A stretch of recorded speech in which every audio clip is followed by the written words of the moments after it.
ब्रेकनंतर बुलेटिनमध्ये तुमचं स्वागत आणि आता एक बातमी आहे।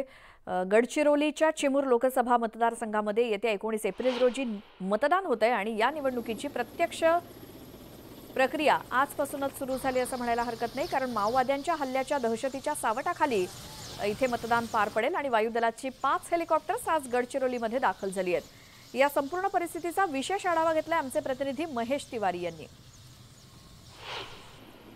लोकशाही व्यवस्थेमध्ये निवडणूक सुरक्षित पार पाडण्यासाठी जे तयारी करावी लागते, ग्रामपंचायतीपासून लोकसभेपर्यंतची निवडणूक माओवाद्यांच्या दहशतीच्या सावटाखाली होते।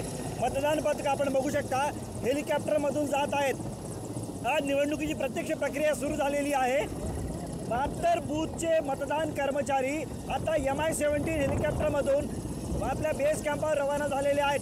तब्बल 5 वायुदलाचे विशेष हेलिकॉप्टर या ठिकाणी दाखल झालेले आहेत आणि आज अहेरीच्या या SB कॉलेज मैदानावरून ही मतदान पथकं या ठिकाणी बेस कॅम्पावर जात असल्याचं आपल्याला पाहायला दिसून येत आहे। या ठिकाणी मतदान पथकांचा वाहनातून होणारा प्रवास हा सुरक्षित नसतो।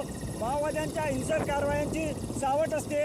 माओवादी मतदान पथकांना लक्ष्य करण्याचा प्रयत्न करतात, त्यामुळे सुरक्षिततेच्या दृष्टीने 19 तारखेला निवडणूक आहे, त्याच्या अगोदरच आज मतदान पथकं हेलिकॉप्टरमधून जात असल्याचं आपल्याला पाहायला मिळून येत आहे। एकूणच सकाळपासून ही प्रक्रिया सुरू झालेली आहे, संध्याकाळपर्यंत सुरू राहणार आहे। अतिसंवेदनशील भागातले त्यांचे जे बेस कॅम्प आहे या बेस कॅम्पावर आज जाऊन मतदान पथकाचे कर्मचारी मुक्काम करणार आहे। कडक सुरक्षा बंदोबस्त आहे आणि निवडणूक सुरक्षित पार पाडल्यानंतर मतदान पथकं सुरक्षित येईपर्यंतची प्रक्रिया अत्यंत तणावाची राहणार आहे। मात्र गडचिरोलीच्या जिल्हा प्रशासन पोलीस प्रशासनाने तयारी केलेली आहे। महेश तिवारी, न्यूज 18 लोकमत, गडचिरोली।